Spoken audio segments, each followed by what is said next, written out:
آپ کا بھائی عدنان رشید تھی. میں صرف یہ بات اپنی ایمان کی حد تک کہنے کو تیار ہوں کہ جس طرح قرآن اور کعبہ قیامت تک قائم رہے گا، اسی طرح پاکستان انشاءاللہ قیامت تک قائم رہے گا. پاکستان قیامت تک قائم رہنے کے لیے قائم ہوا ہے کہ میرے نبی کی جو ہے حدیث اور پیشن گوئی ہے. دوسرا نعمت اللہ شاہ ولی کی بھی مفروضات گئی ہے، جس میں انہوں نے کہا ہے کہ غزوہ ہند ہوگا اور یہ خطہ جو پاکستان کا ہے یہیں سے فوجیں چلیں گی اور بھارت کو ٹکڑے ٹکڑے کریں گی، اور یہ چیز ہمیں نظر بھی آ رہی ہے.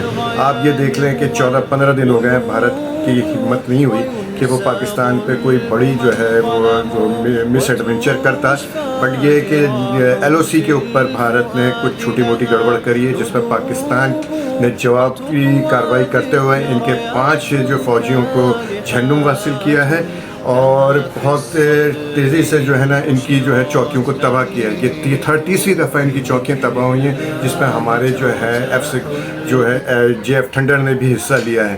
یہ صرف سمجھانے کے لیے ایک بات ہے. انشاءاللہ تعالیٰ یہ بڑی کوئی مس ایڈونچر نہیں کر سکتے ہیں، اور اب بھارت کا اور مودی کا ٹائم پورا ہو چکا ہے. یہ انشاءاللہ اللہ کے حکم سے پاکستان پہ حملہ نہیں کر سکتے، اور بہت زیادہ انہوں نے تیر ماری ہو تاکہ اپنی حکومت کو دکھانے کے لیے تو یہ سمندری راستے کے ذریعے کوئی جو ہے مس ایڈونچر کریں گے، جس کا پاکستان نے پہلے سے ہی سدباب کر کے رکھا ہوا ہے. مجھے امید ہے کہ انشاءاللہ تعالیٰ بھارت یہاں سے ذلیل و رسوا ہو کر نکلے گا.